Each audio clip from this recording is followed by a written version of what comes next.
There is a famous phrase that says that you never want to meet your heroes. In many people's experience, that would be the case, and was very close to being the case with a young wrestler named Steve Corino. After flipping through channels one afternoon as a boy, Corino's life would change forever. I was looking for a big baseball mark, so I was looking for, maybe the Braves are on, sorry. Hit thing, and on my TV, right then, Gordon Soley, let me tell you something. That when somebody beats up Wildfire Tommy Rich, my mom always said, you're gonna take a butt woman, you better be ready to give one back, and I'm gonna give one back to the Omni this Saturday. I said, Mom, where's the Omni? 8 years old, I was hooked that quick. Fantastic. Tommy Wildfire Rich. And And Gordon Soley, Tommy Wildfire Rich is living up to his nickname. And Tommy Rich goes in the ring, and there's Buzz Sawyer, and there's Freebird Michael Hayes, and I have no idea what this is, but I just know that, wow, I gotta get more.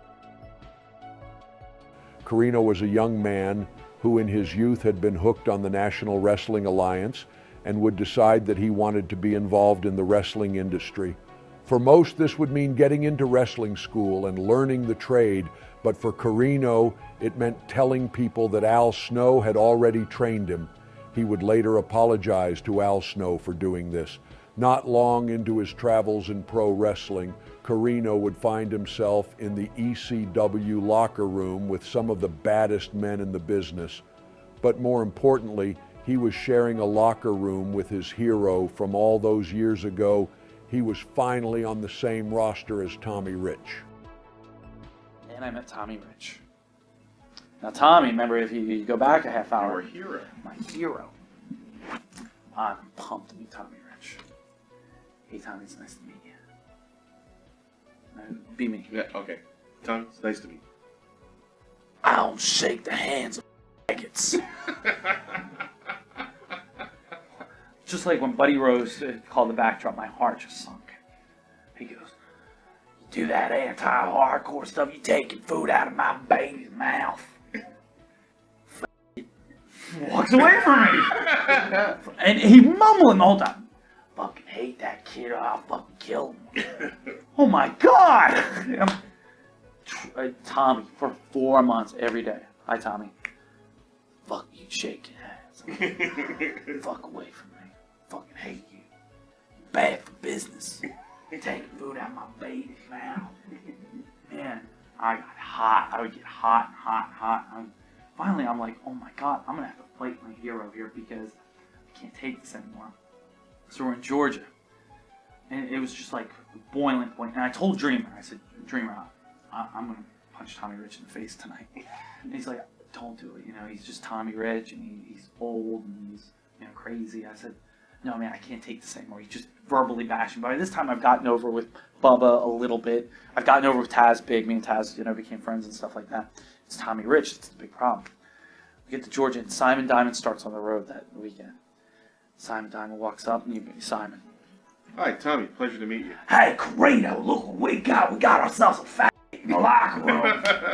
Hey, can you believe that? I said, no, Tommy, I can't. He goes, this guy's killing the business, Corino.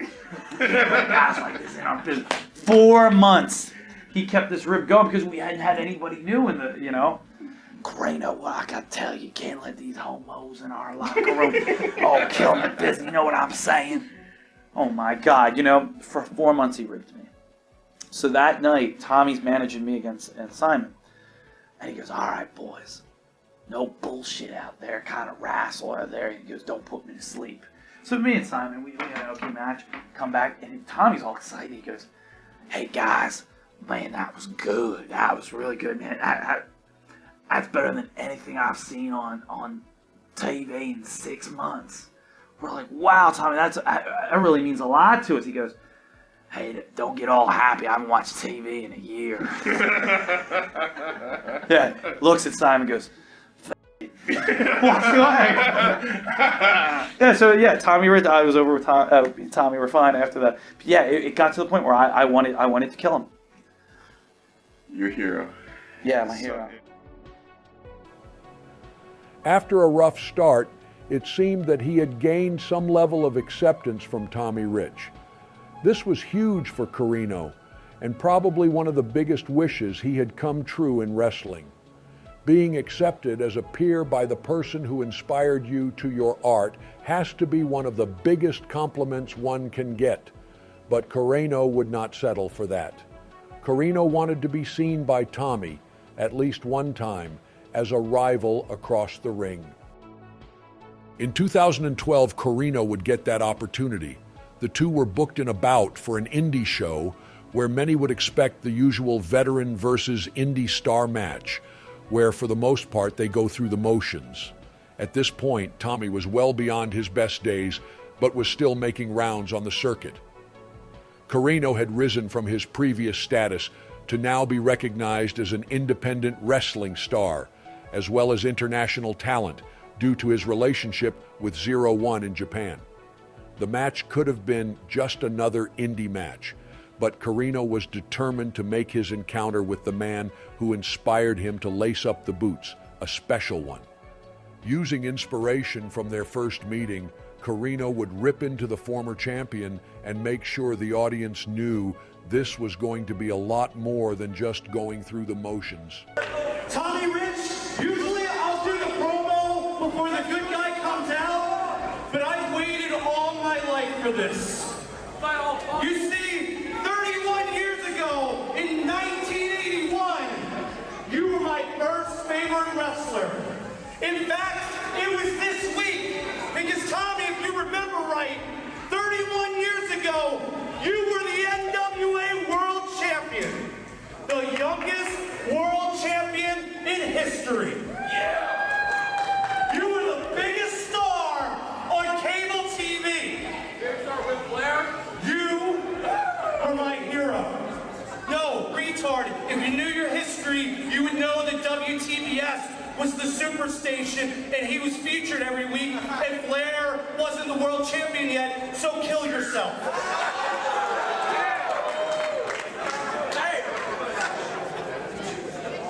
I waited. I begged my mother to take me to the Atlanta Omni every month. When you and Buzz Sawyer would go around and he hit me with the trash can, and you hit him with the trash can, man, I was fired up. Fired up! When you lost the Loser Leagues wrestling match to Ted DiBiase, I cried. 10 years old, broke my heart. Then, 13 years ago, I met you in ECW. And you were the biggest asshole in the entire world. No, you'll listen to me, Tommy, because 13 years ago, I wasn't allowed to say it. You want to break the heart of a guy that idolized you, worshipped you? I hate Jerry Lawler to this day because you feuded with him. Anybody that you wrestled, I was there. I was a Tommy Rich fan. But that all ended. You want to treat people like garbage? Well, young man, that's what they used to call me. Young man, in derogatory terms. And just sit there with that smug look on your face, like you don't even care what I'm saying. After the fiery promo setting the stage, Steve Corino and Tommy Rich finally would have their match. The two would proceed to put on a match that far exceeded what many thought Tommy was capable of at his age. They brawled throughout the arena and continuously pushed each other to up the ante. It would finally come to an end when Corino would use brass knuckles on his idol.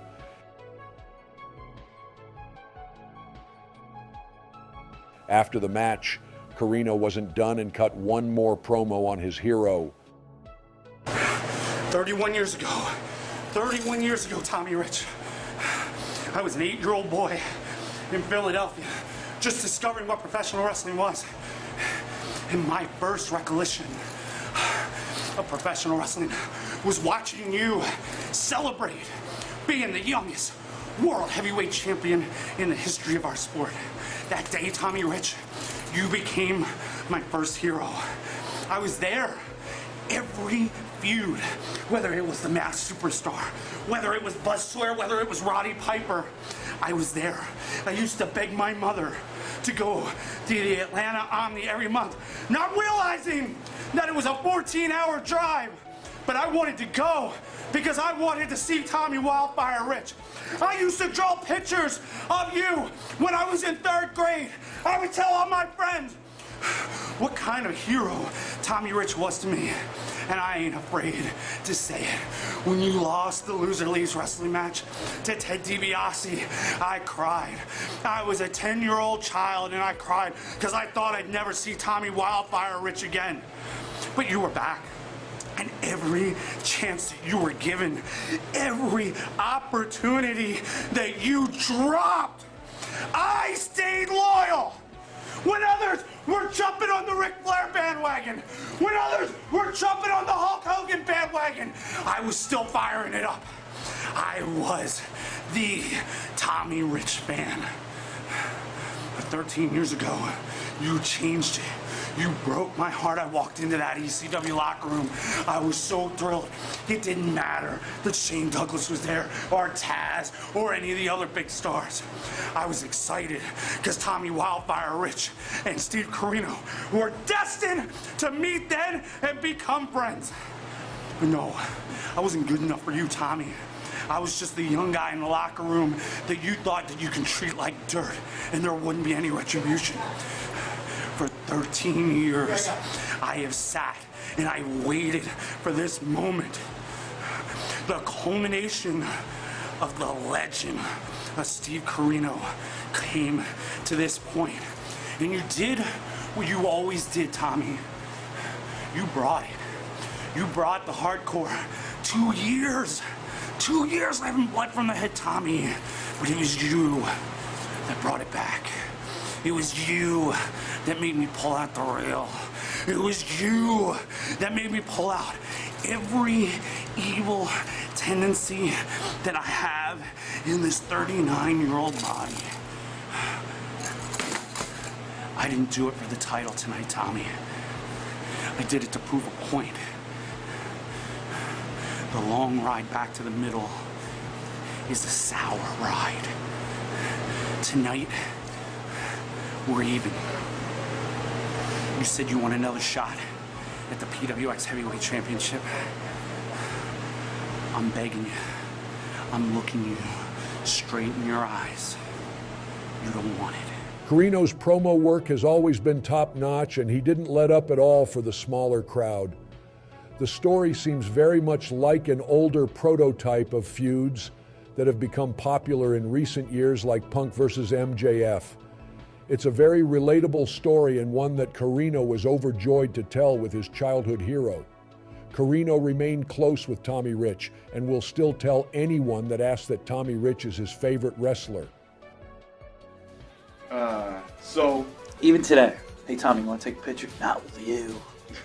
Make sure no one's watching me. I got a reputation.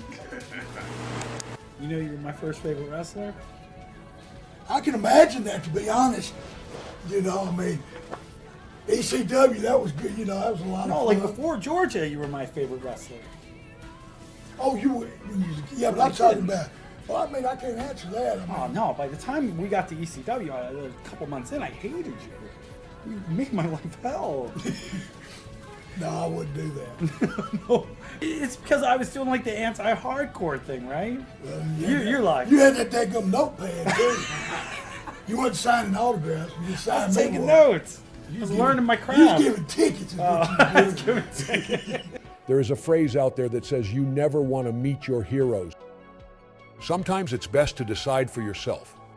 I was old. I had cheered. But then you told the fans to go to hell, and I cried. No, that was- Like, I legit cried. And then you called me a bad name in ECW when I told you I cried. Did you know that? This is a business for real men, son.